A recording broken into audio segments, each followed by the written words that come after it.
ప్రభునందు ప్రియులైనటువంటి దేవుని పిల్లలైన మీకందరికీ ప్రభు అయిన యేసుక్రీస్తు వారి ప్రశస్తమైన నామమున వందనములు శుభములు తెలియజేస్తున్నాను. ఈ దినము దేవుని గ్రంథమైన బైబిల్ నుండి ఒక అమూల్యమైనటువంటి అంశమును మీ ముందుకు తీసుకురావాలని నేను ప్రేరేపింపబడి మీ ముందు కూర్చున్నాను కనుక దేవుని మాటల మీద మీ మనస్సు నుంచి అందులో ఉన్నటువంటి సారాన్ని జాగ్రత్తగా గ్రహించి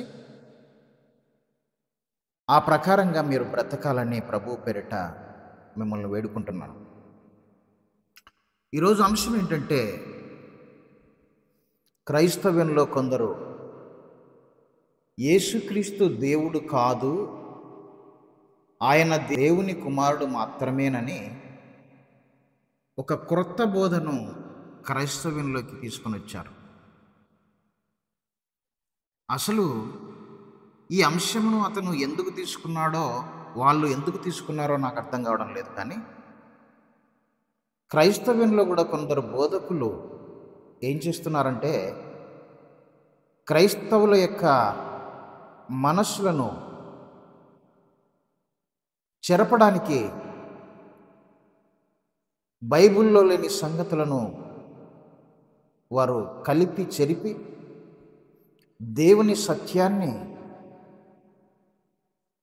తప్పుగా బోధించి అమాయకులైనటువంటి క్రైస్తవులను తప్పుడు మార్గంలో ప్రయాణించే విధంగా వారిని ప్రేరేపిస్తున్నారని, బలవంతం చేస్తున్నారని నేను గ్రహించాను.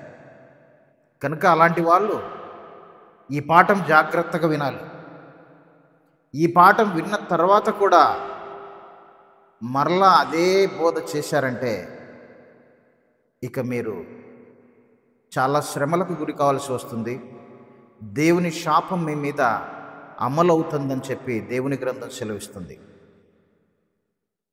కనుక జాగ్రత్తగా ఈ మాటలను అందరూ వినాలని, తప్పుడు బోధలకు దూరంగా ఉండి అలాంటి వారిని ఏమాత్రం మీరు ఎంటర్టైన్ చేయకుండా, మీ మధ్యకు అలాంటి వారు రాకుండా జాగ్రత్త పడాలని దేవుని పేరట మీకు హెచ్చరిక చేస్తున్నాను. అలాంటి వారిని ఎప్పుడే కానీ మీ మధ్యకు పిలవకండి. బైబిల్ పట్టుకొని దేవుని ముసుగులో దయ్యాలై తిరుగుతున్నటువంటి దరిద్రులు వాళ్ళు. బహుజాగ్రత్తగా ఉండాలి మనం. బైబిల్ పట్టుకున్న ప్రతి వాని మాట నమ్మకండి. యోహాను గారు రాసిన పత్రికలో ఎన్నో హెచ్చరికలు ఉన్నాయి మీకు, మన క్రైస్తవులకందరికీ. అబద్ధ ప్రవక్తలు మన మధ్య తిరుగుతున్నారు. వారు చెబుతున్న ప్రతి మాటను నమ్మక, ఏ ఆత్మ దేవుని సంబంధమైనదో, ఏ ఆత్మ దేవుని సంబంధం కానిదో మీరు గ్రహించాలని చెప్పి దేవుని వాక్యము మనకు సెలవిస్తుంది. ప్రతి వాని మాట నమ్మకండి దయచేసి. సత్యమైనది బహుదూరముగాను లోతుగాను ఉంది అని ప్రసంగి గ్రంథంలో దేవుడు చెప్పిన మాట మనకందరికీ తెలిసినదే. సత్యం అనేది తొందరగా అర్థం కాదండి. ఎవరు పడితే వాడు బైబిల్ చెప్పేటటువంటి అధికారం మనిషికి లేదండి. బైబిల్ను చాలా జాగ్రత్తగా పరిశోధన చేసి అన్ని పుస్తకాలలో దానికి సంబంధించినటువంటి సమాచారాన్ని తీసుకొని ఒక నిర్ణయానికి రావాల్సి ఉన్నది. కానీ ఒక చోట పట్టుకొని మీకు ఇష్టమైనట్టుగా ప్రకటించుకుంటూ పోతే దేవుని వాక్యానికి, దేవునికి అన్యాయం జరుగుతుంది, దేవుని సంఘానికి తీరని అన్యాయం జరుగుతుందని ప్రతివాడు తెలుసుకోవాలి. బోధకులకు ప్రత్యేకమైన హెచ్చరిక ఇది. దేవుడు చేస్తున్న హెచ్చరిక. యాకోబు పత్రికలో తెలుసు కదా, బోధకులకు మరి కఠినమైనటువంటి శిక్ష ఉంది అని చెప్పి దేవుని వాక్యంలో రాయబడి ఉంది. చాలా నిర్లక్ష్యంగా బ్రతుకుతున్నారు దేవుని సేవకులు. ఎవరికి ఇష్టమైనట్టు వాళ్ళు మాట్లాడుతున్నారు. కబడ్దార్ అంటున్నాడు దేవుడు. దేవుని సంగతి నీకు సరిగ్గా తెలియదు, ఇంకా దేవుని వాక్యం నీకు అర్థం కాలేదు, పిచ్చి పిచ్చి వాగుడులు వాగొద్దు అంటున్నాడు దేవుడు.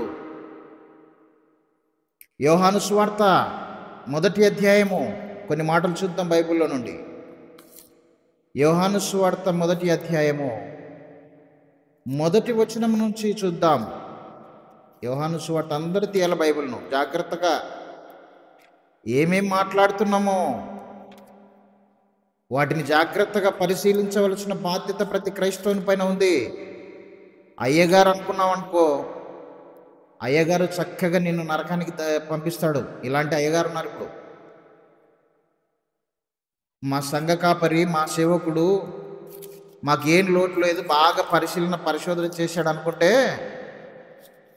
మీరు తప్పు చేస్తున్నారని దేవుని వాక్యం సెలవిస్తుంది. ఆనాడు పౌలు శీల గారు ప్రకటించిన దేవుని వాక్యాన్ని, సువార్తను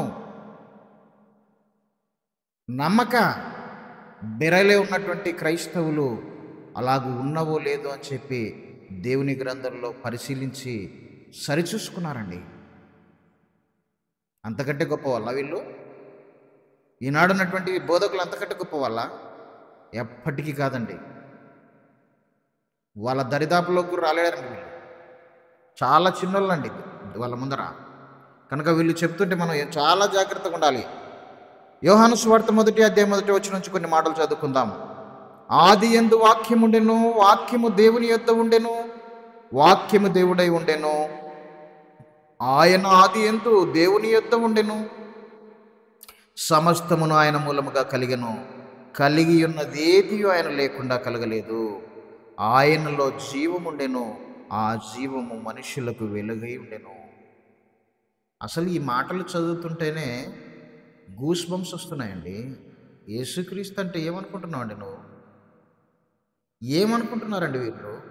యేసుక్రీస్తు దేవుని కుమారుడు, ఆయన దేవుడు కాదు అన్న ప్రతి మూర్ఖునికి చెప్తున్నాను.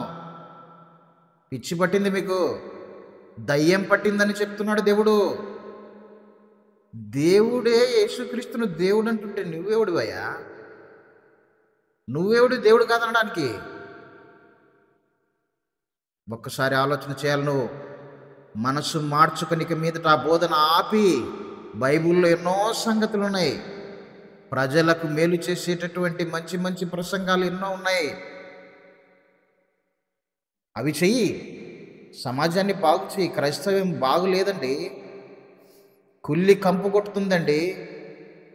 కొంచెం కొంచెం అక్కడక్కడ భక్తి కనపడుతుంది. ఆ భక్తిని కూడా నువ్వు చంపేసేటటువంటి మాటలు చెప్తున్నావు ఇప్పుడు. తెలుసా నీకు నువ్వెంత తప్పు చేస్తున్నావు? నీకు అర్థమవుతుందా? లోకంలో ఉన్న ఎంతోమంది ఈ దేవుని ఎరుగని ప్రజలు యేసుక్రీస్తు దేవుడు అంటుంటే నువ్వేంటయ్యా పిచ్చోడా, దేవుడు కాదంటావు? ఒక వ్యక్తి బైబిల్ లోకంలో ఒక వ్యక్తి గురించి నీకు చెప్తాను. ఇలాగ మాట్లాడే ప్రతి వానికి చెప్తున్నాను. సినిమా డైరెక్టర్ ఒక అతను ఉన్నాడు, ఆర్జీవి అని, రామ్ గోపాల్ వర్మ అని. తెలిసే ఉంటుంది మీకు. ఆయన ఏమన్నాడు తెలుసా? ఒకసారి నువ్వు ఆయన చెప్పిన మాటలు వినాలి. నీకంటే చాలా గొప్పోడు అతను. ఎందుకో తెలుసా? బైబిల్ తెలియదు కానీ ఈ విషయంలో చాలా గొప్పోడు నీకంటే. ఏమన్నాడు తెలుసా ఆయన? దేవుణ్ణి నేను నమ్మవలసి వస్తే యేసుక్రీస్తును మాత్రమే నేను దేవునిగా అంగీకరిస్తా, ఇక ఎవరిని దేవునిగా అంగీకరించను అన్నాడు. విన్నావు ఎప్పుడైనా ఈ మాట? ఒకవేళ దేవుణ్ణి నమ్మవలసినటువంటి అవసరత వచ్చిందంటే, నమ్మాలంటే, నా జీవితంలో నేను ఒకరినే దేవునిగా నమ్మగలను. నమ్మడానికి నమ్మదగిన వ్యక్తిగా నాకు ఆయనే కనపడుతున్నాడు మానవ చరిత్రలో. ఆయన ఎవరో కాదు, హీఈస్ జీసస్ క్రైస్ట్ ఓన్లీ అన్నాడు. ఆయనకైనా పరలోకం ఇస్తాడేమో కానీ నీకు మాత్రం పరలోకం ఇవ్వడు. తెలుసా నీకు బైబిల్ అంటే? ఏంటయ్యా ఇంత పిచ్చి పట్టింది నీకు? ఆది యందు వాక్యముండెను, వాక్యము దేవుని యొద్ద ఉండెను, వాక్యము దేవుడై ఉండెను, వాక్యము దేవుడై ఉండెను. దేవుని వాక్యము దేవుడు కాక దయ్యం అవుతుందా? ఏమవుతుందో చెప్పు నువ్వు? ఇలాంటి మాటలు మాట్లాడే ప్రతి వాడిని అడుగుతున్నాను. దేవుని వాక్యము దేవుడు కాక ఏమవుతుందో చెప్పాలి నువ్వు. చెప్పకపోతే ఇక మీదట దీని విషయంలో మాట్లాడడానికి వీల్లేదు. నువ్వు ఎక్కడైనా పిచ్చివాగుడు వాగే ఉంటే దేవుడు నీ పిచ్చి ముదిరిస్తాడు. జాగ్రత్త. దేవునికి పుట్టినవాడు దేవుడు కాక దయ్యమవుతాడా? కామన్ సెన్స్ కదండి ఇది. చదువుకున్నట్టున్నావు నువ్వు. ఎక్కడ పోయింది నీ తెలివి? ఎక్కడో ఒక మాట పట్టుకొని లాగుతున్నవే, ఆ మాటకు మిగతావన్నీ సెట్ అవుతాయని అనుకుంటున్నావా? నువ్వు అలసిపోయేంత వరకు యేసుక్రీస్తు దేవుడని బైబిల్ నుండి చూపిస్తా నేను. అలసిపోయేంత వరకు. నువ్వు చాలా చిన్నోనివి అసలు బైబిల్ ముందర తెలుసా నీకు? బైబిల్ సరిగా చదవలేదు నువ్వు. బాగా చదవడం నేర్చుకో ఫస్ట్. ఆయన ఆది యందు దేవుని యొద్ద ఉండెను, సమస్తమును ఆయన మూలముగా కలిగెను. కలిగి ఉన్నదేది ఆయన లేకుండా కలగలేదు. కలిగి ఉన్నది ఏదియు ముల్లోకాలలో ఆయన లేకుండా కలగలేదంటే ఆయన దేవుడు కాక ఏమవుతాడండి? దేవుడు కాక ఏమవుతాడు?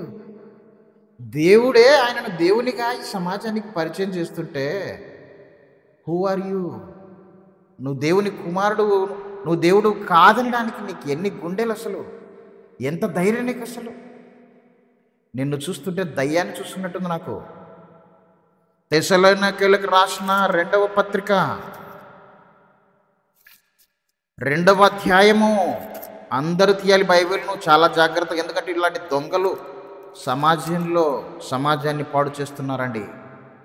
ఇప్పుడే క్రైస్తవులు దిక్కు తెలియక, సత్యం సంపూర్ణంగా తెలియక అయోమయ స్థితిలో ఉంటే ఈ దరిద్రులు ఎక్కడి నుంచి వచ్చారండి తల్లి? ఈ దరిద్రులు ఎక్కడి నుంచి వచ్చారండి? ఉన్న భక్తిని కూడా తీసేయడానికి వచ్చినట్టున్నారు వీళ్ళు. అసలు ఈ మాట చెప్తే క్రైస్తవులు ఏమైపోతారో తెలుసా? నమ్మిన వాళ్ళు ఇక ఎప్పుడే కానీ యేసుక్రీస్తు దగ్గరికి రారు, దేవుని నమ్మరక. దీన్ని బట్టి నేనేమనాలో తెలుసా? ఇప్పుడు చదువు. అపోస్తలుడైన పౌలు గారు తెస్సలోనికీయులకు రాసిన 2వ పత్రిక 2వ అధ్యాయం 4వ వచనము. ఏది దేవుడనబడెనో యేసుక్రీస్తు, ఏది పూజింపబడునో యేసుక్రీస్తు, దానినంతటిని ఎదిరించుచు, యేసుక్రీస్తుని ఎదిరించుచు దేవుని ఆలయంలో కూర్చుండును గనుక అంతటిని ఎదిరించుచు, దానికి అంతటికి పైగా వాడు తన్ను తాను హెచ్చించుకొనుచు. ఎలా హెచ్చించుకుంటున్నాడో తెలుసా? యేసుక్రీస్తు దేవుడు కాదు, దేవుని కుమారుడు, నేను చాలా జ్ఞానిని, నేను చెప్పింది మీరు నమ్మండి. నేను దేవుడిని అని చెప్పుకోవడం లేదు అక్కడ డైరెక్ట్గా. నేను చాలా జ్ఞానిని, అందరికంటే మహాజ్ఞానిని, నన్ను గొప్పగా చూడండి అని చెప్పకనే చెబుతున్నాడు. మీరు అర్థం చేసుకోవాలి ఇతన్ని. ఇలాంటి మాటలు చెప్పేవాడిని అర్థం చేసుకోవాలి మీరు. ఏది దేవుడనబడునో యేసుక్రీస్తు, ఏది పూజింపబడునో యేసుక్రీస్తు, దానిని అంతటిని ఎదిరించు. నువ్వు దేవుడు కాదంటున్నాడు. దానికంతటికి పైగా వాడు తన్ను తాను హెచ్చించుకొనొచ్చు. తన గొప్పతనాన్ని ప్రజల్లో చూపించాలని వచ్చాడు వీడు మనుషుల మధ్యకు. దేవుని ఆలయములో తన్ను తాను హెచ్చించుకొనొచ్చు, తన్ను తానే హెచ్చించుకొనొచ్చు, తాను దేవుడనని తన్ను కనపరుచుకొనొచ్చు. దేవుని ఆలయంలో కూర్చుని గనుక ఏ విధముగానైనను ఎవడును మిమ్మను మోసపరచనీయకుడి. తాను దేవుడనని తన్ను హెచ్చించుకుంటాడంట. హెచ్చించుకోవడం అంటే ఎలా హెచ్చించుకోవడం తెలుసా? మీకు సరిగా అర్థం కాలేదు. బైబిల్ వాక్యములో ఉన్నది ఉన్నట్టుగా చెప్పడు. నేను చెప్పింది నమ్మండి అంటాడు. ఇది తను తాను హెచ్చించుకోవడం అంటే. తెలుసా మీకు? మీరు చాలామంది దయ్యం అంటే ఏదో అనుకుంటున్నారు. దయ్యం చూడాలంటే నువ్వు మనుషుల్లోనే చూడాలి. క్రైస్తవ బోధకులలో కూడా, దొంగ బోధకుల్లో కూడా దయ్యం మీకు ప్రస్ఫుటంగా స్పష్టంగా కనపడుతుంది. ఆ దయ్యాన్ని మీకు చూపిస్తున్నాను ఇప్పుడు. దయ్యం పట్టిన వాడు యేసుక్రీస్తు దేవుడు అని చెప్పడానికి వానికి ఇష్టం లేదు. మత్తయి సువార్త 4వ అధ్యాయం 1వ వచనం నుంచి కొన్ని వచనాలు యేసుక్రీస్తును శోధించడానికి సాతాను ఆయన దగ్గరికి వచ్చినప్పుడు ఏమంటున్నాడో చూడండి ఒకసారి. బైబిల్ సరిగ్గా చదవరు కదండి. మీరు చదివితే కదా అలాంటి వాడు నోరు పుక్కేయాలంటే మీరు బైబిల్ చదవాలా. ఇట్లాంటి పిచ్చోళ్ళంతా వాక్యం చెప్తే ఏమైపోవాలండి సమాజము? ఇలాంటి పిచ్చోళ్ళంతా వాక్యం చెప్తే ఏమైపోవాలి సమాజము? పాడైపోదు. 4వ అధ్యాయం 1వ వచనం నుంచి కొన్ని వచనాలు. అప్పుడు యేసు అపవాది చేత శోధింపబడుటకు ఆత్మ వలన అరణ్యమునకు కొనుపోబడెను. 40 దినములు 40 రాత్రులు ఉపవాసం ఉండిన పిమ్మట ఆయన ఆకలి గొనగా ఆ శోధకుడు ఆయన యొద్దకు వచ్చాడు. దయ్యం సాతాను క్రీస్తు, మన ప్రభు అయిన క్రీస్తు దగ్గరికి వచ్చారండి. వచ్చాడండి వాడు. వచ్చిన తర్వాత ఏం చేస్తున్నాడు చూడండి. నువ్వు దేవుని కుమారుడవైతే ఈ రాళ్ళు రొట్టెలకున్నట్లు ఆజ్ఞాపించుమనను. యేసుక్రీస్తుని ఏమంటున్నాడంట?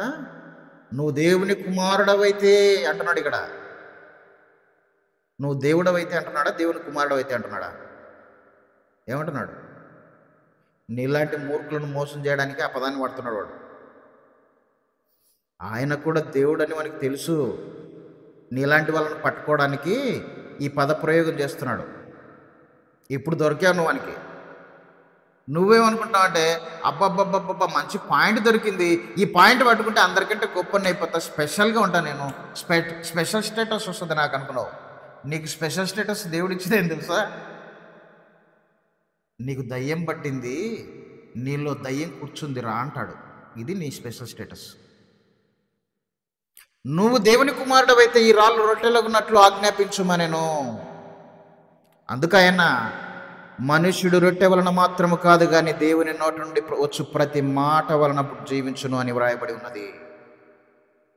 నేను మాట్లాడే ప్రతి మాట వలన మనిషి బ్రతుకుతాడు. నా మాట వలన పుట్టేవరా నువ్వు? నాకు బోధించేంత జ్ఞానం ఉందరా నీకు అంటున్నాడు. మనుష్యుడు రొట్టె వలన మాత్రం కాదు కానీ దేవుని నోటి నుండి వచ్చు ప్రతి మాట వలన జీవించును అని వ్రాయబడి ఉన్నదని. నేను ఆ మాట ఎవరో కాదురా, నేనేరా. ఇంతవరకు చదివారు కదా యోహాను సువార్తలో. ఆయనలో జీవం ఉండేను, ఆ జీవము మనుషులకు వెలుగై ఉండెను. మనుషులందరూ ఆయన వలన బ్రతుకుతున్నారు. ఆ అధికారాన్ని దేవుడు ఆయనకి ఇచ్చాడండి. జీవం అండి మనుషులందరికీ. మనుషులందరికీ జీవమైన ఆయన దేవుడు గాక దయ్యమైపోతాడా? దేవుని కుమారుడు అని చెప్పుకుంటున్నావేంటి చిన్నగా చేసి? దేవుని కుమారుడు దేవుడు కాకుండా ఏమైపోతాడు? ఎందుకు ఆయన తగ్గియాలని చూస్తున్నాను?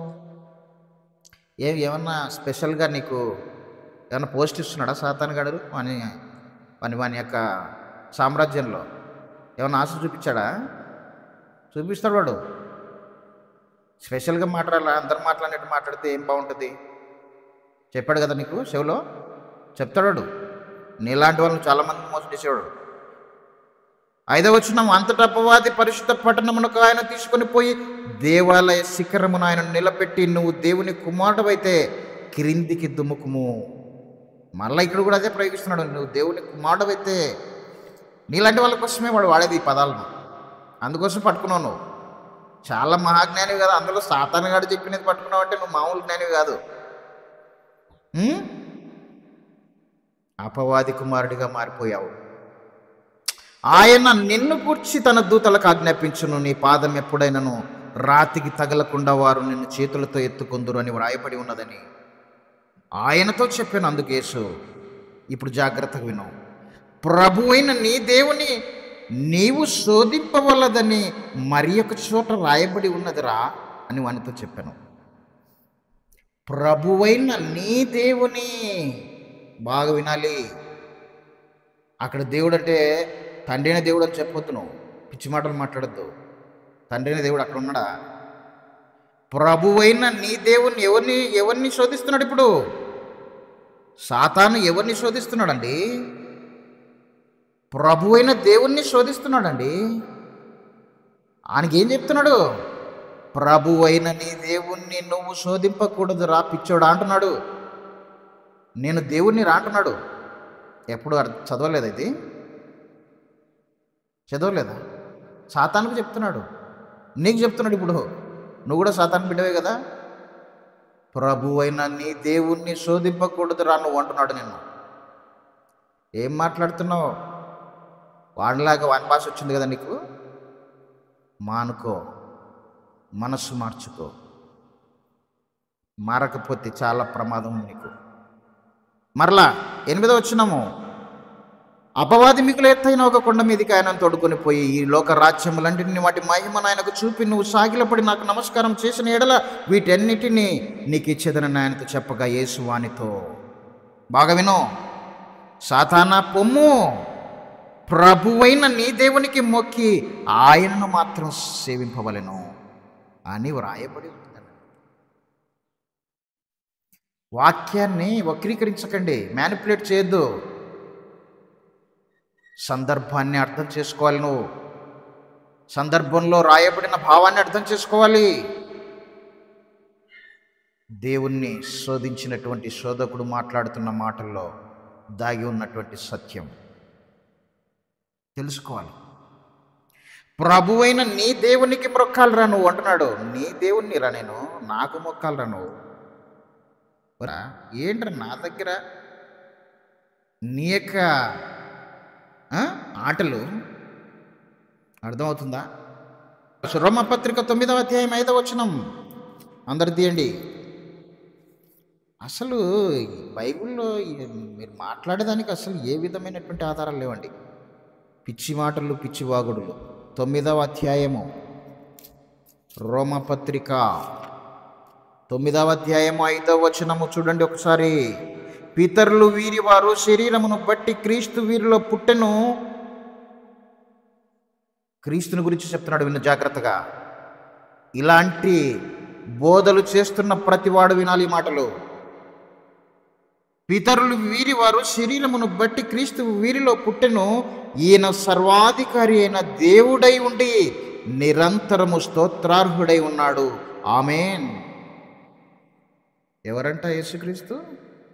సర్వాధికారి అయిన దేవుడై ఉండి నిరంతరము స్తోత్రార్హుడు. దేవునికి ఉన్నటువంటి సమానమైన హోదా ఆయనకుంది. తప్పంటావా ఇది? నిరంతరము స్తోత్రార్హుడు. తీతు పత్రిక, సర్వాధికారి దేవుడైన దేవుని వలన అధికారాన్ని పొందాడు. పరలోకమందును భూమి మీదను నీకు సర్వాధికారం ఇచ్చాను నాయన అన్నాడు సువార్తల్లో. తెలుసు కదా నీకు అది. తీతు పత్రిక 2వ అధ్యాయం 12-13 వచనాలు చూద్దాం. 11 నుంచి చూద్దాం. ఏలైనగా సమస్త మనుషులకు రక్షణకరమైనటువంటి దేవుని కృప ప్రత్యక్షమై మనము భక్తిహీనతను, ఇహలోక సంబంధమైన దురాశలను విసర్జించి శుభప్రదమైన నిరీక్షణ నిమిత్తము 13వ వచనం. తీతు పత్రిక 2వ అధ్యాయం 13వ వచనం జాగ్రత్తగా చూడాలి నువ్వు. అనగా మహాదేవుడును మన రక్షకుడునైన యేసుక్రీస్తు మహిమ యొక్క ప్రత్యక్షత కొరకు ఎదురు చూచుచు ఈ లోకంలో స్వస్థ బుద్ధితోనూ నీతితోనూ భక్తితోనూ బ్రతుకుచుండవలనని మనకు బోధించుచున్నది. మహాదేవుడు మన రక్షకుడైనటువంటి యేసుక్రీస్తు మామూలు దేవుడు కాదు. దేవుళ్ళకి దేవుడు. దేవుళ్ళు ఎవరు? యోహాను సువార్త 10వ అధ్యాయము 30వ వచనం నుంచి కొన్ని మాటలు చూస్తాం. యేసుక్రీస్తు వారు మాట్లాడుతున్న మాటలు, నేనును తండ్రి ఏకమై ఉన్నామని వారితో చెప్పెను. యూదులు ఆయనను కొట్టవలనని మరలా రాళ్ళు చేత పట్టుకొనగా యేసు మాట్లాడుతున్నాడు. ఆయన, తండ్రి యొద్ద నుండి అనేకమైన మంచి క్రియలను మీకు చూపుతుని కదయ్యా, వాటిలో ఏ క్రియ నిమిత్తము నన్ను రాళ్లతో కుట్టుదరని వారిని అడిగాను. ఆనాడు నీలాంటి వాళ్ళు యూదులు ఉన్నారు. యేసుక్రీస్తు శరీరధారిగా ఉన్న దినాల్లో 2000 సంవత్సరాల క్రిందట జరుగుతున్న సన్నివేశం ఇది. ఈ సందర్భంలో యూదులు యేసుక్రీస్తును వ్యతిరేకిస్తున్నారు. ఆయనను దేవునిగా వాళ్ళు అంగీకరించలేదు. నువ్వు దేవదూషణ చేస్తున్నావని చెప్తున్నారు ఆయనతో. నేనును తండ్రి ఏకమై ఉన్నామంటే ఏం చేశారు తెలుసా? రాళ్ళు తీశారు, రాళ్ళతో కొట్టి చంపాలని. నీలాంటి వాళ్ళే. నువ్వేం చేస్తున్నావు తెలుసా? ఇప్పుడు యేసుక్రీస్తును చంపుతున్నావయ్యా. ఆయన హోదాను తగ్గించి చంపుతున్నావు నువ్వు. చాలా చాలా ప్రమాదం ఉంది నీకు. యేసు అంటున్నాడు, తండ్రి యొద్ద నుండి అనేకమైన మంచి క్రియలను మీకు చూపితిని, వాటిలో ఏ క్రియ నిమిత్తము నన్ను రాళ్లతో కొట్టుదరని వారిని అడిగాను. అందుకు యూదులు, నువ్వు మనుష్యుడవై ఉండి దేవుడనని చెప్పుకొనుచున్నావు గనుక దేవదూషణ చేసినందుకే నిన్ను రాళ్లతో కొట్టుదుము కానీ మంచి క్రియ చేసినందుకు కాదని ఆయనతో చెప్పిరి. వింటున్నావా ఇది? వింటున్నారా ఇది? ఎందుకంటే రాళ్లతో కొట్టాలనుకున్నారు వాళ్ళు. ఎందుకంటే రాళ్లతో కొట్టాలనుకుంటున్నారు? అందుకు యూదులు, నువ్వు మనుష్యుడవై ఉండి దేవుడనని చెప్పుకొనుచున్నావు. ఇది సమస్య వాళ్ళకు. ఆనాడు యూదులు ఎందుకు రాళ్లతో కొట్టి చంపాలన్నారు తెలుసా? ఆయన తన గురించి దేవుడనని చెప్పుకున్నందుకే. దేవుని కుమారుడు అంటే దేవుడే కదయ్యా. 14వ అధ్యాయము, అదే యోహాను సువార్త 14వ అధ్యాయాన్ని చూద్దాం. 8-9 వచనాలు. అప్పుడు ఫిలిప్పు, ప్రభువా, తండ్రిని మాకు కనపరచుము, మాకంతే చాలునని ఆయనతో చెప్పగా యేసుక్రీస్తుతో చెప్పాడు. యేసు అంటున్నాడు ఆయన శిష్యుడైన ఫిలిప్పుతో, ఫిలిప్పు, నేను ఇంతకాలము మీ యొద్ద ఉండినను నువ్వు నన్ను ఎరగవా? ఏంటయ్యా, ఇంతకాలం మీతో ఉన్నాను కదా, నేను మాట్లాడుతున్న మాటలు కానీ నేను చేస్తున్న క్రియలు కానీ అవి నావి కావయ్యా. నా తండ్రి, మీ తండ్రి నాలో ఉండి వాటిని జరిగిస్తున్నాడు. అవి తండ్రి చేసే క్రియలయ్యా, నావి కాదవి. నా అంతటా నేను చేయడం లేదవి. తండ్రి వలన అధికారం పొంది తండ్రి చెయ్యమన్న క్రియలు దేవుడు ఏ విధంగా చేయాలని కోరుకున్నాడో అదే విధంగానే నేను చేస్తున్నాను. వాటిని చూచి మీరు ఏం చేయాలో తెలుసా? తండ్రిని చూచి ఉన్నారని నమ్మాలి అంటూ ఏమంటున్నాడు చూడు. ఫిలిప్పు, ప్రభువా, తండ్రిని మాకు కనపరచుము, మాకంతే చాలును అని ఆయనతో చెప్పగా యేసు, ఫిలిప్పు, నేను ఎంతకాలము మీ యొద్ద ఉండినను నువ్వు నన్ను ఎరగవా? నన్ను చూచినవాడు తండ్రిని చూచి ఉన్నాడు గనక తండ్రిని మాకు కనపరచుమని ఎలా చెప్పుచున్నావయ్యా? నన్ను చూచినవాడు తండ్రిని చూచి ఉన్నాడు. దాని అర్థం ఏందో తెలుసా? తండ్రి దేవుడైతే నేను కూడా దేవుణ్ణే. ఒక చిన్న విషయాన్ని మీకు చెప్తాను. లోకంలో మనం మాట్లాడుకుంటున్న మాటలు కామన్ సెన్స్. ఒక అతను, మా కొలీగు, ఫోన్లో మాట్లాడుతున్నప్పుడు నా పక్కలో నిలబడి ఒక మాట విన్నాను. ఎవరితో మాట్లాడుతున్నాడంటే తన గర్భవాసమును పుట్టిన కుమారునితో మాట్లాడుతున్నాడు. అతను దేవుని ఎరిగినటువంటి వ్యక్తి. అతను మాట్లాడుతుంటే ఒక మాట ప్రయోగించడం నాకు షాకింగ్గా అనిపించింది. ఏమన్నాడు తెలుసా?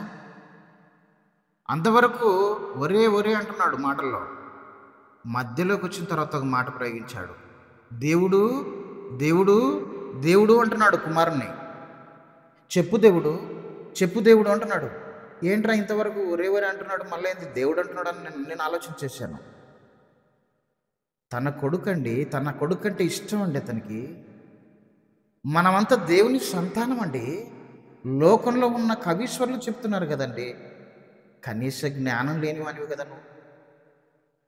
లోకంలో ఉన్న వ్యక్తి తన కొడుకును దేవుడు అంటున్నాడంటే ఏంటయ్యా? నువ్వు నమ్ముకున్న దేవుణ్ణి దేవుడు అనడానికి నీ మనసు ఒప్పడం లేదంటే సాతానుగాడు నీకు వాత వేశాడు. వాడు మింగేశాడు నిన్ను ఏవో గొప్పగా చేస్తా అని చెప్పి మాయ చేసి నిన్ను ట్రాప్లో పెట్టేశాడు. అయిపోయింది. బయటికి రావాలి నువ్వు. నిన్ను నరకానికి పంపిస్తాడు నువ్వు బయటికి రాకపోతే. చాలా పెద్ద తప్పు చేస్తున్నావు. మళ్ళీ నువ్వు నమ్ముకున్న దాన్ని ఒప్పించడానికి డిబేట్లు నీ ముఖానికి ఒకటి. మళ్ళీ అవసరమా డిబేట్లు? నన్ను చూచిన వాడు నా తండ్రిని చూచి ఉన్నాడు. ఈ మధ్య క్రైస్తవ బోధకులు కొందరు, మిడిమిడి జ్ఞానం ఉన్నవాళ్ళు, బైబిల్లో ఎన్ని మాటలు ఉన్నాయని, బైబిల్లో దేవుని గురించి సమాజాన్ని బాగు చేసే మాటలు. ప్రజలు పాడైపోతున్నారని, మానవ హృదయాలు కల్మషంతో పాపంతో నిండిపోయి ఎక్కడ చూసినా ప్రేమ లేక చచ్చిపోతున్నారండి. ఏ కుటుంబంలో కూడా ప్రేమ లేదండి. తల్లిదండ్రులకు పిల్లలకు మధ్య సఖ్యత లేదండి. చూడడం లేదా మీరు? మనుషుల హృదయాల్లో ప్రేమను నింపి వాళ్ళ హృదయాల్లో చోటు చేసుకున్న పాపాన్ని, దుష్టత్వాన్ని సమూలంగా నాశనం చేసి దేవుని సత్యాన్ని వారి హృదయంలో ప్రతిష్ఠించాల్సినటువంటి దేవుని సేవకుడా అవన్నీ ప్రక్కకు పెట్టి సోషల్ మీడియాలో డిబేట్ల పేరట ఎవడో పిచ్చివాన్ని కూర్చోబెట్టి నీ గొప్పతనాన్ని, నీ మహిమను చాటుకోవడానికి దేవుని వాక్యాన్ని చేత పట్టుకొని ప్రజల మధ్య, అమాయకుల మధ్య కూర్చొని సబ్స్క్రైబర్స్ కోసం, వ్యూవర్స్ కోసం మీరు చేస్తున్నటువంటి దురాగతాలు అన్నీ కాదు, ఒక్కొక్కటి లెక్కబెట్టి మీ యొక్క అంతు చూస్తాడాయన. దేవుని గురించి చెప్పడానికి చేత కానీ ప్రతివాడు కూడా పాపం, అమాయకులైనటువంటి హైందవ సోదరులు ముస్లిం సోదరులకు చొల్లిపోతున్నారండి. ఎన్నడైనా వాళ్ళు మన దేవుణ్ణి ఏమని అన్నారా? మీరు నమ్ముకున్న దేవుణ్ణి ఏమైనా అన్నారా? ఈ మధ్య అంటున్నారు, ఎందుకు తెలుసా? వాళ్ళు నమ్ముకున్న విశ్వాసాలను, వాళ్ళు నమ్ముకున్న దేవుళ్ళను ఎంత భయంకరంగా, ఎంత వెటకారంగా మీరు మాట్లాడుతున్నారో తెలుసా? మేము సోషల్ మీడియాలో చాలా అసహ్యంగా ఉంది నాకే. పద్ధతి మార్చుకోండి. హైందవ సోదరులకు చెప్తున్నాను నేను, ఇలాంటి వారిని ఎవరిని ఉపేక్షించకుండా ప్రతి వారి మీద కేసు పెట్టి జైల్లో చెరలోకి పంపించండి. మీరు బైబిల్లో చెప్పలేదు ఇలాంటి వాళ్ళ గురించి. వీళ్ళు దేవుని సేవకులు కాదని దేవుని వాక్యం సెలవిస్తుంది. వ్యర్థమైన వివాదాలను పుట్టించే వాళ్ళు వీళ్ళు. అనవసరమైనటువంటి డిబేట్లు పెట్టి, రచ్చబండలు పెట్టి, పనికి మాలిన వాటి విషయంలో వాళ్ళు అనవసరంగా ప్రజలను గందరగోళం చేస్తున్నారు. దేవుడు చెప్పమన్న సంగతులు చెప్పకుండా అమాయకులైనటువంటి మంచి సోదరులండి మన భారతదేశంలో మెజారిటీ ఉన్నటువంటి మన సోదరులు. మన దేశం ఎంత మంచిది అనుకుంటున్నారండి? యూనిటీ ఇన్ డైవర్సిటీ, భిన్నత్వంలో ఏకత్వం ఉన్నటువంటి దేశం అండి. ఇంత మంచి సోదరులను, ముస్లిం సోదరులు, హైందవ సోదరులను మనస్సును గాయమయ్యే విధంగా వెటకారంగా వెకిలి చేష్టలతో మీరు మాట్లాడుతున్న మాటలు విని ఎంతమంది హృదయాలు గాయమైపోతున్నావో తెలుసా? అందుకోసమే ఈ మధ్య దేవుని సేవకులని చెప్పబడుతున్న వారి మీద విరుచుకపడుతున్నారు. మీరు చేసిన పనుల వలన, మీ మాటల వలన ఎవరికి అన్యాయం జరుగుతుందో, ఎవరికి చెడ్డ పేరు వస్తుందో తెలుసా? మిమ్మును బట్టియే కదా నా నామము అన్య జనుల మధ్య దూషణ పాలవుతుందని చెప్పి దేవుడు రాయించాడండి రోమపత్రికలో. కాదా? మనం నమ్ముకున్నటువంటి ప్రభు అయిన యేసుక్రీస్తు ఉత్తముడండి, స్వచ్ఛమైన వాడండి, దేవుడండి. ఆయన లాంటి క్యారెక్టర్ కలిగిన వాడు మానవ చరిత్రలో వెతుకితే దొరకడండి. అంత క్యారెక్టర్ కలిగిన వాడిని ఈరోజు ఏమి కాకుండా మాట్లాడుతున్నారంటే దానికి కారణం మీరు కాదా అంటున్నాను. వాళ్ళకి ఏం తెలియదండి పాపం. ప్రభు గురించి ఏం తెలియదండి. మీకు ప్రభు గురించి చెప్పడానికి, ఆయన క్యారెక్టర్ చూపించడానికి నీ జీవితకాలం సరిపోదు కదయ్యా. బ్రతకడానికి మాటలు చెప్పుకుంటూ, ప్రజల సొమ్మును దగా చేసి మింగుకుంటూ, ఆర్భాటాలు చేసుకుంటూ, ప్రజల మధ్య దేవుళ్ళుగా చలామణి కావడానికి మీరు వేస్తున్న ఎత్తుగడలు కాదా ఈ డిబేట్లు? కాదా? ఎవరిని మెప్పించడానికి డిబేట్లు పెడుతున్నావు? నీ బ్రతికే బాగలేదు, నీ కుటుంబమే నిన్ను ఒప్పుకోదు, ఏం డిబేట్లు మాట్లాడతాను? ఇక మీదట మనసు మార్చుకొని దేవునికి ఇష్టమైన మార్గంలో వెళ్ళండి. ఇతరుల నమ్మకాల్లోకి వెళ్ళొద్దు, చంపేస్తారు మిమ్మల్ని. ఎందుకంటే దేవునికి భిన్నమైన విధానాన్ని నువ్వు అనుసరిస్తున్నావు గనక ఆ శిక్షకు గురికాక తప్పదును. అర్థమవుతుందా? కనుక ఇక మీదట దేవుని మాటలను జాగ్రత్తగా మీరు వినాలి. యేసుక్రీస్తు దేవుడండి. ఆయన సర్వాధికారి అయిన దేవుడై ఉండి నిరంతరము స్తోత్రార్హుడు అంటున్నాడు పౌలు గారు. ఆయన మహాదేవుడని తీతుపత్రికలు అంటున్నాడు. ఇంకే రకంగా చెప్పాలి నీకు? చివరిగా హెబ్రీ పత్రిక మొదటి అధ్యాయము అందరూ తీయాలండి. బైబిల్ అందరూ తీయాలి. ఇక ఎప్పుడే కానీ ఇలాంటి వాడు వస్తే మూతి మీద కొట్టండి, ఏం పర్లేదు. మళ్ళీ ఎక్కడే కానీ మాట్లాడోడు. మొదటి అధ్యాయము 3వ వచనం నుంచి కొన్ని మాటలు చదువుకుందాం. ఆయన దేవుని మహిమ యొక్క తేజస్సును, ఆయన అనగా యేసుక్రీస్తు దేవుని మహిమ యొక్క తేజస్సును, ఆయన తత్వం యొక్క మూర్తిమంతమునై ఉండి తన మహత్తు గల మాట చేత సమస్తమును నిర్వహించు పాపముల విషయంలో శుద్ధీకరణము తానే చేసి దేవదూతల కంటే ఎంత శ్రేష్టమైన నామము పొందెనో వారి కంటే అంత శ్రేష్ఠుడై ఉన్నత లోకమందు మహామహుడగు దేవుని కుడి పార్శ్వమున కూర్చుండెను. దేవుని సింహాసనం మీద కూర్చున్న దేవుడండి ఆయన. తన మహత్తు గల మాట చేత సమస్తాన్ని నిర్వహిస్తున్నాడండి, ఆపరేట్ చేస్తున్నాడు. సామెతల గ్రంథం 8వ అధ్యాయంలో మీరు చదువుకోండి. అన్ని చూపించాలంటే సమయం సరిపోదు. ఈ సృష్టిని చేసే క్రమంలో ఆయన ఏమంటున్నాడో తెలుసా? నేను ప్రధాన శిల్పినై ఆయన యొద్ద. ఈ సృష్టిని చేసేటటువంటి క్రమంలో ఆయన ఏ పాత్ర అంటే పోషించింది? ప్రధాన శిల్పి అండి. ఈ సృష్టిని చేసేటటువంటి కార్యక్రమంలో చీఫ్ ఆర్కిటెక్ట్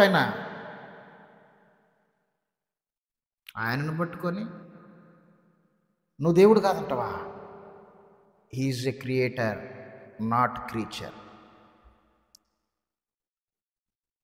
ఈ సృష్టిలో ఉన్న ప్రతిదీ ఆయన ద్వారానే దేవుడు చేయించాడు. కిందికి చదవండి. దేవదూతల కంటే ఎంత శ్రేష్టమైన నామము! దేవదూతల కంటే శ్రేష్టం ఏముంది? దేవుడు కదా? దేవదూతల కంటే శ్రేష్టమైన పేరేంటి? దేవుడు. ఆ స్థాయి, ఆ స్టేటస్ దేవునికున్న స్టేటస్ అండి ఇది. దేవదూతల కంటే గొప్ప స్థాయి అది. ఇంకేమైనా ఉందా మధ్యలో? లేదు లేదు, దేవుని కుమారుడు అంటావా? పిచ్చోడా, బైబిల్ సరిగా అర్థం, అసలు బైబిల్ కాన్సెప్ట్ నీకు అర్థం కాలేదు. 5వ వచనము, ఏలైనగా నువ్వు నా కుమారుడు, నేను నేడు నిన్ను కని ఉన్నాను అనియు, ఇదియుగాక నేను ఆయనకు తండ్రినై ఉండును, ఆయన నాకు కుమారుడై ఉండును అనియు ఆ దూతలలో ఎవనితోనైనాను ఎప్పుడైనాను చెప్పానా? దేవదూతలతో ఎప్పుడైనా చెప్పాడా నేను నిన్ను కని ఉన్నాను, నేను నీకు తండ్రినై ఉండును, నువ్వు నా కుమారుడు అయి ఉండు అని ఎప్పుడైనా చెప్పాడా? They are creatures, they are not creators. God only creator. తండ్రి అయిన దేవుడు క్రియేటరు. ఆయన గర్భవాసంలో పుట్టిన దేవుని కుమారుడైన యేసుక్రీస్తు is also a creator, is also a God, is also God.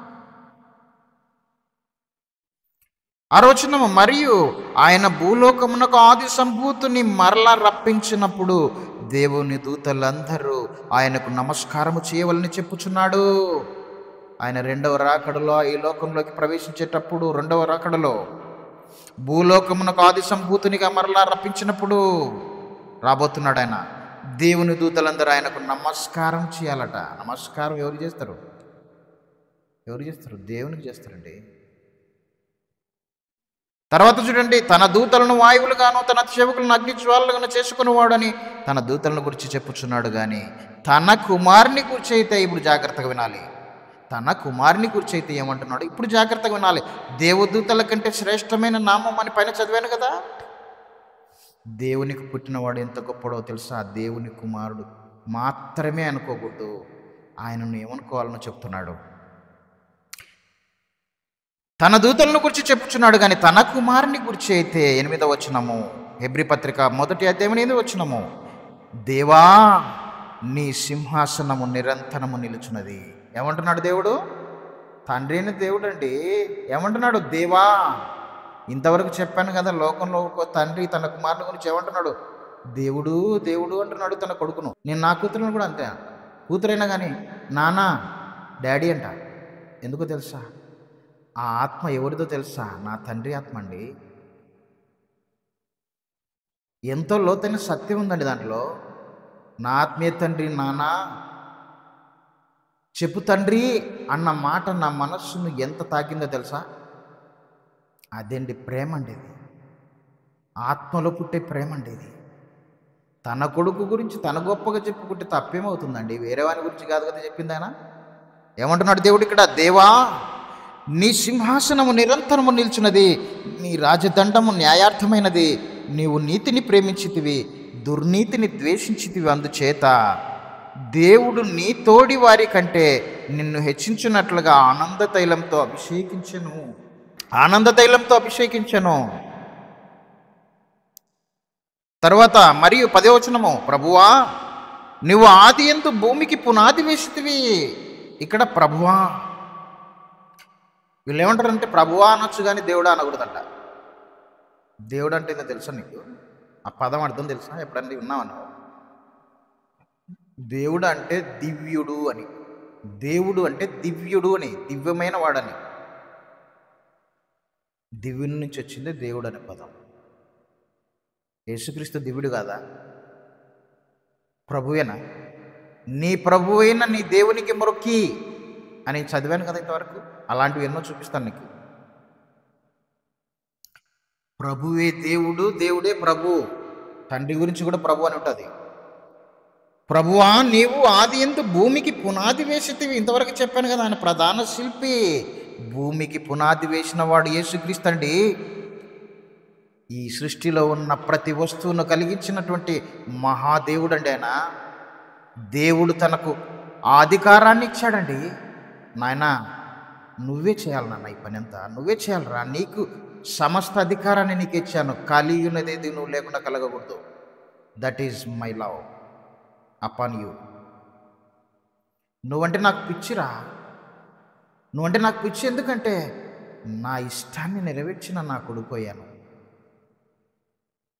ఆయన బాప్తీసం తీసుకొని బయటికి వస్తున్నప్పుడు ఏమంటున్నాడు? పరలోకం నుండి నీ తండ్రి, ఆయన తండ్రి, మన తండ్రి, ఈయనే నా ప్రియ కుమారుడు, ఈయన యందు నేను ఆనందించుచున్నాను.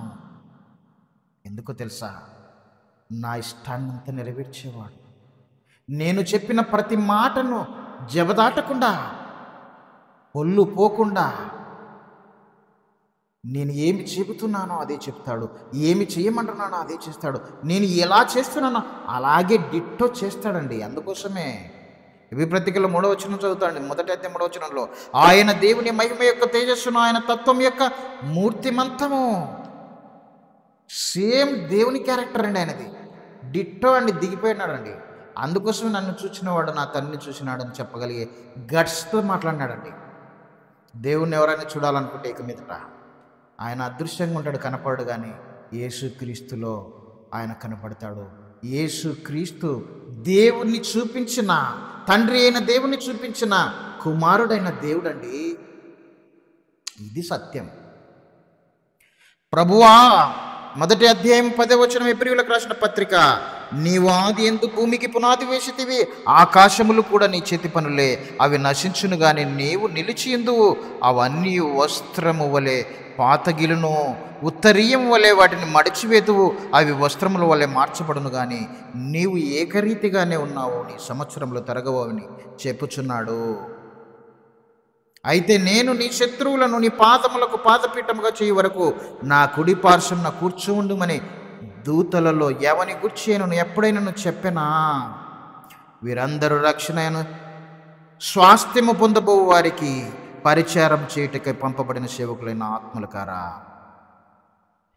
యేసుక్రీస్తు గురించి తండ్రి ఏమంటున్నాడు తెలుసా? 13వ వచనంలో, నేను నీ శత్రువులను నీ పాదములకు పాదపీఠంగా చేయి వరకు నా కుడి పార్శ్వమున కూర్చుండుము నాయన అన్నాడా లేదా? ఎవరు ఆయన శత్రువులు? దేవుడు కాదని చెప్పే ప్రతివాడు ఆయనకు శత్రువు. దేవుడు కాదని చెప్పే ప్రతివాడు ఆయనకు శత్రువు. జాగ్రత్తగా ఇక మీదట మీరు మనసు మార్చుకొని బాగుపడాలి. మీరు కీర్తనల గ్రంథం 138వ అధ్యాయము 2వ వచనం చూద్దాం. నీ పరిశుద్ధాలయము తట్టు నేను నమస్కారము చేయుచున్నాను. నీ నామమంతటి కంటే నీవిచ్చిన వాక్యమును నువ్వు గొప్ప చేసి ఉన్నావు. దావీదు కీర్తన ఇది. దావీదు గారు ఏమంటున్నాడు తెలుసా దేవుని గురించి? నీ నామమంతటి కంటే నీవిచ్చిన వాక్యమును నువ్వు గొప్ప చేసి ఉన్నావు తండ్రి అంటున్నాడు. ఎవరిని గొప్ప చేశాడు? ఎవరిని గొప్ప చేశాడండి దేవుడు? ఫిలిప్పీ పత్రిక 2వ అధ్యాయము 6వ వచనం నుంచి కొన్ని మాటలు చదువుకుందాం చివరిగా. ఎవరిని గొప్ప చేశాడండి దేవుడు? ఆయన వాక్యాన్ని అండి. ఎవరండి ఆయన వాక్యము? ఆది యందు వాక్యం ఉండెను, వాక్యము దేవుని యొద్ద యేసుక్రీస్తు. ఫిలిప్పీలకు రాసిన పత్రిక 2వ అధ్యాయము 6 నుంచి కొన్ని వచనాలు చదువుకుంటూ వెళ్ళిపోదాము. ఆయన దేవుని స్వరూపము కలిగిన వాడై ఉండే, ఆయన దేవుని స్వరూపము కలిగిన వాడు, దేవునితో సమానంగా ఉంట విడిచిపెట్టకూడని భాగ్యమని ఎంచుకొనలేదు, కానీ దేవునితో సమానముగా ఉండుట అనగా దేవుడు ఆయన. గ్రామర్ వస్తుందా మీకు? నేర్చుకోండి గ్రామర్ రాకపోతే. దేవునితో సమానంగా ఉండడం అంటే దాని అర్థమైంది దేవుడు అని అర్థం. దేవునితో సమానంగా ఉండటం విడిచిపెట్టకూడదని భాగ్యమును ఎంచుకొనలేదు, కానీ మనుషుల పోలికగా పుట్టి దాసుని స్వరూపమును ధరించుకొని మనుషుల పోలికగా పుట్టి దాసుని స్వరూపమును ధరించుకొని తను తానే రిక్తునిగా చేసుకున్నాడు. మరియు ఆయన ఆకారమందు మనుష్యుడిగా కనపడ్డాడు, కానీ ఆయన మనుష్యుడు కాదు, దేవుడు అని దాని అర్థం. ఆయన ఆకారమందు మనుషునిగా కనపడ్డాడు, కానీ మనుషుడు అనుకుంటే తప్పు. దేవుని కుమారుడు మాత్రమే అనుకుంటే తప్పు. ఆయన కూడా దేవుడు అని చెప్పుకోవాలి, నువ్వు గ్రహించాలి. అందుచేత ఆయన ఆకారమందు మనుషుడిగా కనపడి మరణము పొందినంతగా, అనగా శిలువ మరణము పొందినంతగా విధేయత చూపిన వాడై తన్ను తాను తగ్గించుకొనెను. అందుచేతను పరలోకమందున్న వారిలో కానీ, భూమి మీద ఉన్న వారిలో కానీ, భూమి క్రింద ఉన్న వారిలో కానీ ప్రతి వాని మోకాలను యేసు నామమున వంగునట్లు, ప్రతి వాని నాలుకయు తండ్రి అయిన దేవుని మహిమార్థమే యేసుక్రీస్తు ప్రభు అని ఒప్పుకొనున్నట్లు దేవుడు ఆయనను అధికముగా హెచ్చించి ప్రతి నామమునకు పైనామమును ఆయనకు అనుగ్రహించెను. ప్రతి నామమునకు, చివరికి దేవుని నామమున కంటే పైనామము అది. ఇంతవరకు చదివించాను కదా, 138వ అధ్యాయము కీర్తనల 2వ వచనములు, నీ నామమంతటికి పైగా నీవిచ్చిన వాక్యమును గొప్ప చేసేదివి కదా అని దావీదు గారు ఆత్మ ప్రేరణతో తండ్రిని గురించి మాట్లాడుతున్న మాటలది.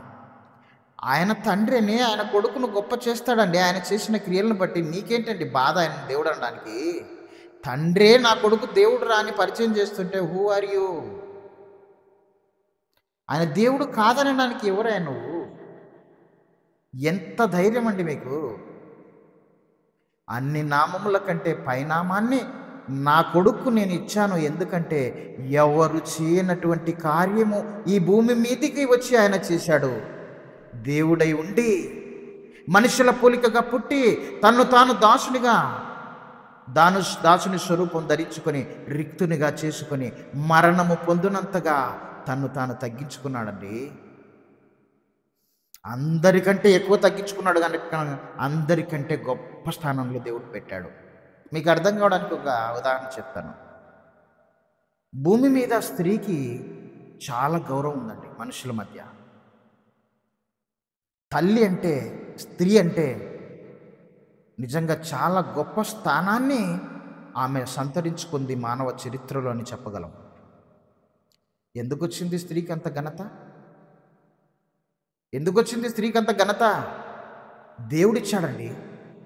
చాలామంది స్త్రీలు తమను తాము తక్కువగా ఎంచుకుంటున్నారండి. ఎందుకంటే పురుషులు చేస్తున్నటువంటి తప్పుడు పనికి స్త్రీలను చాలా చిన్న చూపు చూస్తారండి చాలామంది పురుషులు. చాలా బ్యాడ్ అండి అది. దేవుడు చెప్పలేదండి అలా చూడమని. దేవుడు స్త్రీని పురుషుని చేసినప్పుడు వాళ్ళని సమానంగా చేశాడండి. ఏ తండ్రి అయితే పురుషుని స్త్రీని ఎక్కువ తక్కువ చేస్తాడండి? తెలివి లేని సన్నాసులండి మనుషులంతా. దేవుడు అందరినీ సమానంగా చూస్తాడండి. హవ్వమ్మ తప్పు చేసిన తర్వాత పురుషుని ఏలికగా చేశాడే తప్ప అంతవరకు వాళ్ళిద్దరు సమానమే అండి. ఎవరు తప్పు చేస్తే వారికి మరొక వ్యక్తి, జ్ఞానం కలిగిన వ్యక్తి, దేవునికి ఇష్టడైన వాళ్ళు ఏలికగా మారుతారండి. ఒకవేళ పురుషుడు తాగుబోతాయినాడు అనుకో, స్త్రీ జ్ఞానవంతురాలైందనుకో, ఇప్పుడు ఏలిక ఎవరో తెలుసా మీకు? స్త్రీ అని పురుషుడని దేవుని దగ్గర పప్పులు ఉడకవు. ఎవరైతే దేవుని చిత్త ప్రకారంగా బ్రతుకుతాడో అతడే శిరస్సు, ఆమెనే శిరస్సు. తాగుబోతు, వ్యభిచారి, దొంగ, లంగ అయినటువంటి ప్రతివాడు స్త్రీకి శిరస్సుగా ఉండడానికి వీల్లేదు బైబిల్ ప్రకారంగా. కుటుంబాన్ని పాడు చేసే దరిద్రుడు వాడేంటి శిరస్సు? మూర్ఖుడు కాకపోతే. జ్ఞానం కలిగిన ప్రతి స్త్రీ, సుబుద్ధి కలిగిన ప్రతి స్త్రీ అలాంటి వానికి శిరస్సు అయి ఉంటుంది. స్త్రీ అని పురుషుడని భేదమేమీ లేదు, యూదుడని గ్రీసు దేశస్థుడని భేదం లేదు. దేవుని దృష్టికి అందరూ సమానమే, అందరూ ఆత్మలే. కేవలం శరీరాన్ని బట్టే స్త్రీ పురుషులు. శరీరం ముఖ్యంగా దేవునికి, ఆత్మ ముఖ్యము, జ్ఞానం ముఖ్యము, దేవుని ఇష్టం నెరవేర్చడం ముఖ్యము. అలాగే తల్లిదండ్రులకు పుట్టిన మొట్టమొదటి కుమారుడు జ్యేష్ఠుడు కాదు బైబిల్ ప్రకారంగా. ఎవడైతే దేవుని చిత్త ప్రకారంగా బ్రతికి కుటుంబాన్ని నిలబెడతాడో వాడు జ్యేష్ఠుడు అంటాడు. యాకోబు, యోషావు గురించి మీకు తెలుసు. ఏశావు మొదట పుట్టాడు, యాకోబు తర్వాత వచ్చాడు. ఎవరు జ్యేష్ఠుడు? జ్యేష్ఠత్వ హక్కు ఎవరికి వెళ్ళింది? యాకోబు. ఎందుకు? దేవునికి ఇష్టడు ఆయన. దేవుని నమ్ముకున్నవాడు, దేవుని ఆశీర్వాదాన్ని పొందుకున్నవాడు. దేవుడు అంటే ఇష్టం. ఏశావు లోక సంబంధి, వాడు పిచ్చోడు, వ్యభిచారి. కూర కోసం, ఎర్రని కూర కోసం మోసపోయినటువంటి దగులుబాజీ. అలాంటి వాడు జ్యేష్ఠుడిగా ఉండడానికి అర్హత లేదు బైబిల్ ప్రకారంగా. ఎవడైతే దేవుని ఇష్టం నెరవేర్తాడో వాడు జ్యేష్ఠుల సంఘంలో మెంబర్. వాడు అతను. అర్థమవుతుందా? ఈరోజు మానవ చరిత్రలో ఎవరికి దక్కనటువంటి ఆ స్థాయి, ఆ స్టేటస్ ఒక యేసుక్రీస్తుకు దక్కిందంటే దానికి కారణం ఆయన చేసిన క్రియలు. ఇంతవరకు చెప్పాను కదా. స్త్రీకి ఎందుకండి మనుషులలో పురుషులందరికంటే ఎక్కువ ఘనత అంటే ఆమె చేసినటువంటి క్రియలండి. దానికి కారణము 9 మాసాలు గర్భమున్న బిడ్డను దేవుడు తయారు చేస్తున్న ఆ కాలంలో ఎన్నో బాధలు, ఎన్నో కష్టాలు, ఎన్నో ఇబ్బందులు, ఎన్నో నిద్రలేని రాత్రులు, ఎన్నో జాగ్రత్తలు తీసుకుంటుందండి ఆ తల్లి. ఆ 9 మాసాల తర్వాత, 10 మాసాల తర్వాత ప్రసవ వేదనకు గురి అవుతుందండి. బిడ్డను కంటుందండి. కన్న తర్వాత తండ్రి వస్తాడండి, ఎత్తుకుని ముద్దులాడతాడు. కానీ ఆ బిడ్డ రావడానికి ఎంత కష్టం వెనకల జరిగిందో తెలుసా నీకు? ఆలోచన చేయడండి ప్రతి పురుషుడు. కొందరు ఆలోచన చేసేవాళ్ళు ఉన్నారండి. ఈ మధ్య బాగానే జ్ఞానోదయం కలుగుతుందండి పురుషులకు కూడా. స్త్రీలను చాలా గౌరవిస్తున్నారండి. దేవునికి స్తోత్రం. స్త్రీలను బాగా గౌరవించాలి మనం. చాలా మంచోళ్ళు స్త్రీలు. వాళ్ళకున్న సహనం మనకు ఉండదండి. ఒక్కరోజు స్త్రీ ఇంట్లో లేకపోతే ఇల్లుగా ఉండదండి. ఎవడన్నా వచ్చాడంటే ఏంటి ఇల్లు ఇట్లా ఉందంటే వాడికి అర్థమైపోతుంది పరిస్థితి, ఇంట్లో ఆడ మనిషి లేదని. చాలా దరిద్రంగా ఉంటుందండి ఇల్లు. నిజంగా వాళ్ళు కొంచెము వారు పడుతున్న సహనానికి దేవుని వాక్యాన్ని కొద్దిగా కష్టపడి నేర్చుకుంటే చాలండి. దేవుణ్ణి గొప్పగా ఈ ప్రపంచానికి చూపించగలరండి. గ్యారెంటీ ఇస్తున్నాను. సామెతల గ్రంథం 31వ అధ్యాయంలో ప్రతి స్త్రీ చదవవలసినటువంటి సుబుద్ధి గల భార్య గురించి, బుద్ధిగల మంచి స్త్రీ గురించి రాయబడింది. అది ప్రతి స్త్రీ చదవండి. రోజు ఉదయాన్నే లేచి చదవండి. ఆ రూపము, ఆ స్వరూపం మీ యందు ఏర్పడు వరకు మీరు ప్రయాసపడుతూ ఆ లక్షణాలను పుణికిపుచ్చుకోవాలి మీరు. అప్పుడు మీరు నీ భర్త చేత పూజింపబడతావు. దేవుని తర్వాత దేవతగా ఉంటావు. నీ భర్త నీ కాళ్ళు మొక్కుతాడు అలాగ బ్రతుకుతే. పురుషుడు చాలా బలహీనుడండి. స్త్రీని చూస్తే పడిపోతాడండి. అంత శక్తి స్త్రీలో దేవుడు పెట్టాడు. చూస్తే పడిపోతాడండి పురుషుడు. మన ఆది తండ్రి పడిపోయాడండి, ఇంకా లేవలేదండి. లాస్ట్కు దేవునికైనా దూరం అయ్యాడు, నరకం అనుభవించడానికి సిద్ధపడినాడు ఆమె కోసం. ఈరోజు కూడా చాలామంది పురుషులు అలాంటి వాళ్ళే. కానీ అలా ఉండకూడదు. మీరు దేవుని తర్వాత నీ భార్యను గొప్పగా ఉంచు. ప్రేమించండి, చాలా ప్రేమించండి. దేవుని తర్వాత నీ హృదయంలో ఆమెకు స్థానాన్ని ఉంచండి. ఆమె ప్రసవ వేదన పడి బిడ్డను కన్న తర్వాత అందరూ ముద్దు పెట్టుకుంటారు. ఆ ముద్దుల బిడ్డ బయటికి రావడానికి వెనకల ఎంత కష్టం జరిగిందో తెలుసా? ఆమెకు తెలుసండి, కన్న తల్లికి తెలుసండి బాధ. ప్రసవ వేదన పడకపోతే పెద్ద ఆపరేషన్ చేస్తారండి. దాన్నే సిజేరియన్ అంటారండి. కడుపు కోసుకుంటుందండి బిడ్డ కోసం. కడుపు నువ్వు కోసుకుంటావా? పురుషుడా ఎప్పుడన్నా కోసుకుంటావా నువ్వు బిడ్డ కోసం కడుపు? చిన్న ఆపరేషన్ను, కుటుంబ నియంత్రణ ఆపరేషన్ చేయాలంటేనే కనపడవు. నువ్వే కాదు, నేనే కనపడలేదు. దేవుని దగ్గర యథార్థంగా చెప్పుకోవాలి. ఇది మన గొప్పతనం. కనుక బిడ్డ పుట్టిన తర్వాత పొత్తిగుడ్డల్లో పడుకోబెట్టి ప్రతిదినం స్నానం చేపించి జోలపాట పాడుతూ బిడ్డను పెంచుతూ సుమారు 4-5 సంవత్సరాల వరకు ఆమె ఆ బిడ్డ చేస్తున్నటువంటి ప్రతి ఆ వ్యర్థమైనటువంటి విసర్జక పదార్థాలను విసర్జిస్తుంటే ఆ వాసన కంపుకు భరించుకుంటూ తన కడుపులో పెట్టుకొని కౌగిల్లో చేర్చుకొని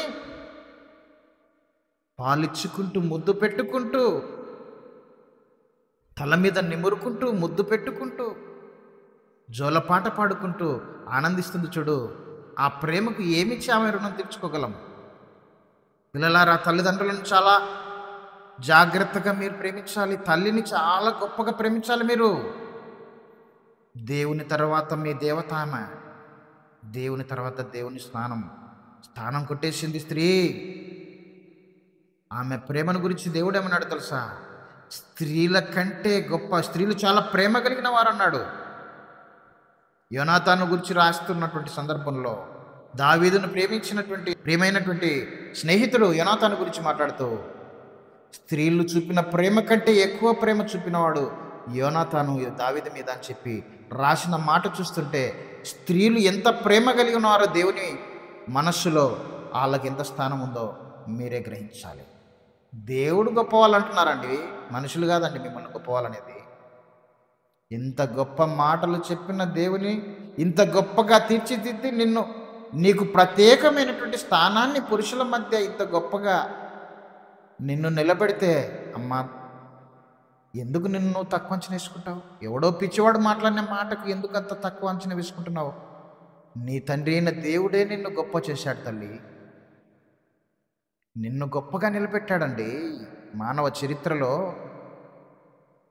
ఆమె మీద ఎన్ని పాటలు రాశారండి, ఎన్ని పాటలు. ఆ పాటలు వింటుంటే మనసంతా పులకిస్తుందండి. సంతోషంగా ఉండండి. ఇప్పటి నుంచి స్త్రీలైన ప్రతి ఒక్కరూ, ఆడవాళ్ళైన ప్రతి ఒక్కరూ సంతోషంగా ఉండండి. గుండె మీద చేసుకొని బ్రతకండి. మీలాంటి స్థానం మాకు లేదండి, అసలు బైబిల్లో లేదండి, దేవుని దృష్టిలో లేదండి. చాలా తప్పుడు మాటలు చెప్తున్నారు చాలామంది. తప్పది. దేవుని కోసం బ్రతికిన వీర వనితలను చూస్తుంటే మగవాడు ఏటికి పనికి వస్తాడండి వాళ్ళకు? ఒక ఎస్తేరుని చూడండి, ఏంటండి ఆమె వీరత్వము? ఒక కన్న తల్లి అయిన యేసుక్రీస్తులకు జన్మనిచ్చినటువంటి ఆ మరియమ్మను చూడండి, ఎంత అవమానాలు పొందినా ఆయనను సిలువ వేసినప్పుడు కుటుంబం వద్దనుకుని కుటుంబం అంతా తోసివేస్తే కూడా నేను చచ్చినా పర్వాలేదని నా కొడుకు కోసం, నా ప్రభు కోసం, నా దేవుని కోసం నేను వెళ్తాను రా అని చెప్పి వచ్చింది. ఆ తర్వాత ఆ సంగతి తెలిసినటువంటి దేవుడైన యేసుక్రీస్తు ప్రభు అంత బాధలో కూడా ఆ తల్లిని మర్చిపోకుండా తన శిష్యుడైన యోహానుకు అప్పగించాడంటే అదండి యేసుక్రీస్తు అంటే. ఆయన ప్రేమ అంటే తల్లి పట్ల. తల్లికి నిజమైనటువంటి ప్రేమ చూపిన నిజమైన కుమారుడండి. అంత బాధలో, అంత బాధపడుతూ, శిలువ మరణం పొందుతూ, ఆ శ్రమలు అనుభవిస్తూ ఆ తల్లిని మర్చిపోకుండా నా తల్లి ఏమవుతుందో అని చింత చేసి, ఇదిగో అమ్మా నన్ను నమ్ముకొని వచ్చావు కదా తల్లి, ఇక నీ కుటుంబం నిన్ను చేర్చుకోదమ్మా. నన్ను అర్థం చేసుకోలేదు, నిన్ను కూడా అర్థం చేసుకోలేదు. ఇదిగో నా శిష్యుడు నాకు బదులుగా నేనుండను కదా, ఇంకా యోహాను గారు నీ కుమారుడు ఆయనే చూసుకుంటాడు నీ మంచి చెడ్డలు. వృద్ధాప్యంలో ఉన్నావు కదా, యోహాను గురించి చెప్తున్నాడు, ఇదిగో నీ తల్లి, ఇక మీదట నా తల్లి నీ తల్లి నాయన, నేను ఉండను కదా, నాకు బదులుగా నువ్వే చూసుకోవాలి. అంత బాధలో తల్లిని మర్చిపోకుండా ఆమె క్షేమం కోసం ఆలోచన చేశాడంటే ఏమిటండి ఆయన మనసు? ఆయన కాదా దేవుడు? ఆయన దేవుడు కాక మరేమిటి? ఆయన పాదాలకు వందనం చెల్లించాలండి. కనుక ఇక మీదట యేసుక్రీస్తు దేవుడు, మహాదేవుడు అని ఎలిగెత్తి చెప్పండి. యోహాను సువార్తలో ఒక మాట ఉంది కదా, దేవుని వాక్యం ఎవరికి వచ్చినో వారు దైవములని నేనంటినని యేసుక్రీస్తు చెబుతున్నాడండి. దేవుని వాక్యం ఎవరికి వచ్చినో వారు దైవం అంటున్నాడండి ఆ ప్రభువే. ఆయనను దేవుడు అంటే నువ్వేంటి సహించలేకపోతున్నావు? మనల్ని దైవం అంటున్నాడండి, దేవుని వాక్యం వచ్చిన వాడిని. నువ్వు దేవుని ఆయన అంటున్నాడు. మరొక మాట మోషేను గురించి ఏమని రాయబడింది? దేవుడు ఏమంటున్నాడు మోషేతో? నిన్ను ఫరోకు దేవునిగా నియమించానన్నాడు. చదవలేదు ఎప్పుడు బైబిల్ను? ఫరోకు దేవునిగా నియమించాడంట. ఎవరిని? మోషే గారిని. అంటే మోషే కంటే చిన్నవాడా నువ్వు అన్నట్టుగా యేసుక్రీస్తు వారు? మనల్ని దేవుళ్ళు అంటుంటే, మోషే గారిని దేవుడు అంటుంటే, నువ్వెవరయ్యా? యేసుక్రీస్తుని దేవుడు కాదని చెప్తున్నావు? ఎంత పిచ్చి పట్టిందయ్యా నీకు?